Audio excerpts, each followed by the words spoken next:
Hi guys, welcome back. Thank you for joining me. And I just wanted to jump on today and just share a bit of fun with you, a bit of fun on the gel plate today. And I wanted to show you something I've been playing with recently. And I found this technique on a Facebook reel. And I can't think off the top of my head who it was by, but if I can find out, I'll put it up here in the top corner so that you know. But this technique uses one colour plus white plus black, and that's it. And by making different layers, you get some really cool effects. So I've been having a play with this. You can see there's 3 here using sort of more or less the same stencils and masks, but with different colours. And then these are slightly different. Now, bit of happy accident here. My square masks had a bit of paint left on them from the last time I used them, so I have got a bit of pink in there. But otherwise, that's all just one colour. And the same with this one. So I thought I might show you how it's done, and then you can have a go. So I've got my 8x10 gel plate here, and I've got my little 5x7 here, which I'm going to be using as a palette. So sit back, relax, enjoy.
So that pulled really well. I'm using some quite thick paper, although it's not an expensive one. It's you can see that this is from our local store Kmart, which I know is available in New Zealand and Australia.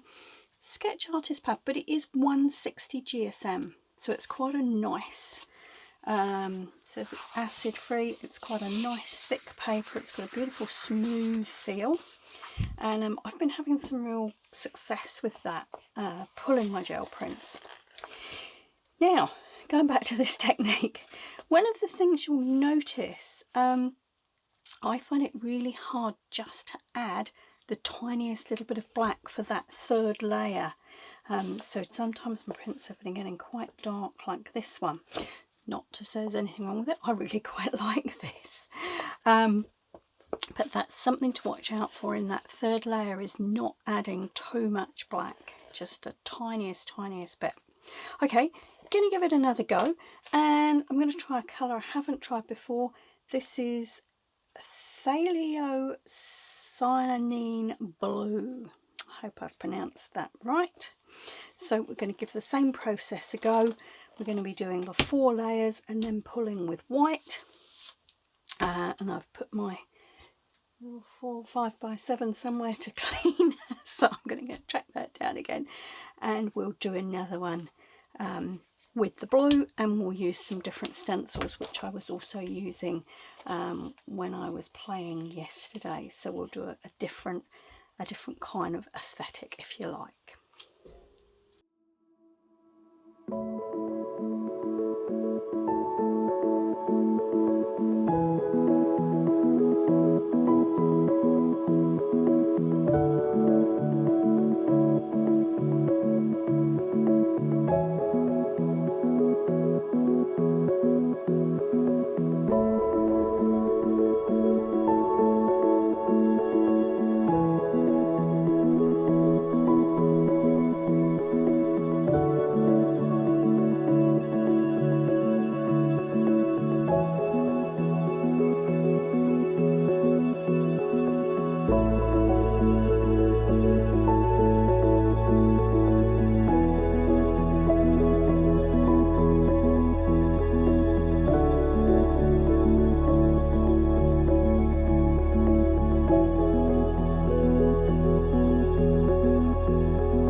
Right, whilst that one's drying, I've pulled out my other gel plate, which is also 8x10, and I'm going to try one more. Now, I don't know whether this is going to work.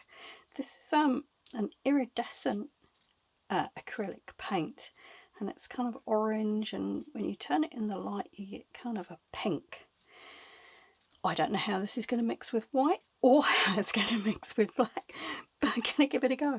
So last one, and then we'll come back and we'll have a look at all of them that I've done today and the ones I was playing with yesterday. So exactly the same technique, 4 layers. We'll see how we go.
Okay, that was really interesting. The first little bit of black gave almost a purple colour.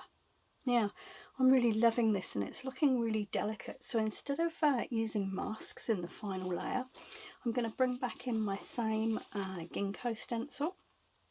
And I'm going to turn it up the other way, and so that hopefully the leaves are different. And so we're going to add just another little smidgen of black.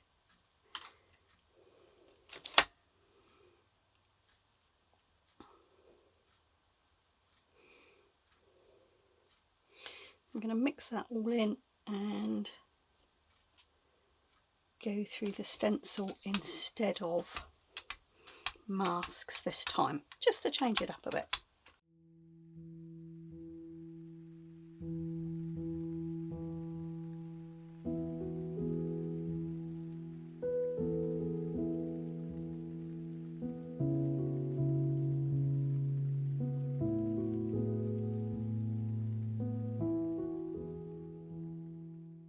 Okay guys, I've pulled that final print and look at that.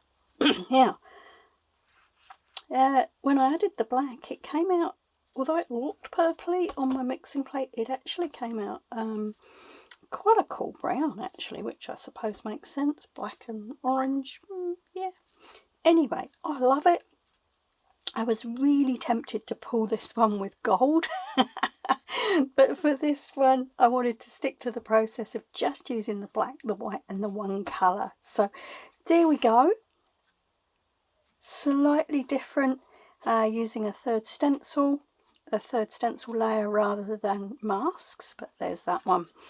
Here's our more geometric industrial one, and you can see I've still got a little bit of pink coming off those masks, but you know what, that's okay. I quite like that one, as I say, industrial, geometric, chunky, yeah, quite masculine I think. I like that. And oh, that's one I did yesterday. Here's our first one we did today. Quite dark in places in the background, but again I don't dislike that. I like the contrast with the white flowers and the pale pink, the first layer that we put down. So just really quickly, that one was Rose Madder, the colour. The blue one was a Thalio Cyan Blue, and our last one was a cheapy one from Kmart. It's just an iridescent orange. Right, so those are the three we've done today. These are the previous ones I did whilst I was playing around. So have a go guys. It's a great way to start out gel printing if you've only got a few colours. And it gives you some real practice with that layering and seeing what you can achieve with different masks, different stencils, different mark making tools. And one of the things you'll notice probably when you're watching me is that a lot of my mark making tools are homemade. They are ones that I've found around the place. We've got this came in a jar of olives or sun-dried tomatoes. We've got some cardboard inside of a kitchen paper towel roll, and the little squares that I used as masks on this one I've just cut from some cardboard. So don't feel that you have to have lots of expensive gear to have a go. The other thing I was going to say is that when you're doing this, you do need to clean up your little plate quite a bit. Now don't throw that paint away. One of the beautiful things about this is that as a byproduct you can end up with lots of painty papers which are just pulling the excess paint off your plate. So as I say, don't throw that away, pull it onto book pages or scraps of paper, and you've got some great bases to carry on working on. So I hope you've enjoyed this. I hope it's been inspirational. Let me know what you think in the comments below. But for now, thanks for watching. Ka kite anō.